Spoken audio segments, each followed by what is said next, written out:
دنیا کا ایک سب سے کونا ہے آئی لینڈ، اس کا نام ہے فجی۔ سب سے پہلے سورج وہاں سے نکلتا ہے۔ اللہ کی رحمت سے آپ کی دعوت اسلامی وہاں بھی موجود ہے، وہاں بھی جلوس میلاد نکالتی ہے، وہاں بھی رجسٹرڈ ہے۔ اس کے بعد سورج کہاں سے نکلتا ہے؟ دنیا کا دوسرا ملک وہ ہے آسٹریلیا، آپ کی دعوت اسلامی وہاں بھی موجود ہے، وہاں بھی مراکز موجود ہیں۔ پھر سورج تیسرے نمبر پر نکلتا ہے نیوزی لینڈ میں، دن کا آغاز تیسرے نمبر پہ نیوزی لینڈ میں ہوتا ہے۔ قربان جو آپ کی دعوت اسلامی وہاں بھی موجود ہے۔ آپ آگے چلیں، Indonesia, Malaysia, Japan, Thailand, یہ ساری کنٹریز۔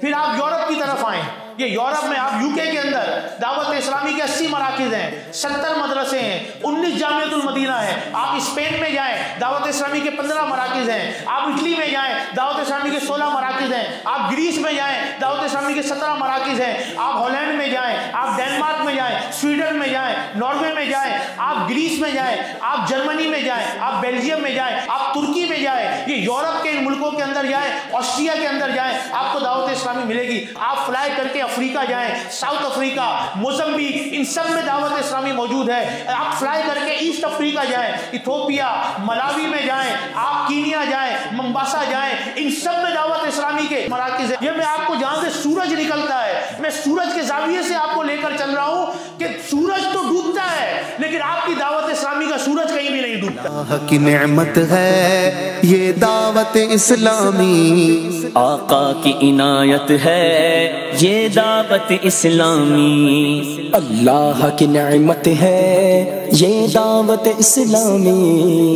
آقا کی عنایت ہے یہ دعوت اسلامی۔ زندہ باد دعوت اسلامی ہے یہ دعوت اسلامی ہے۔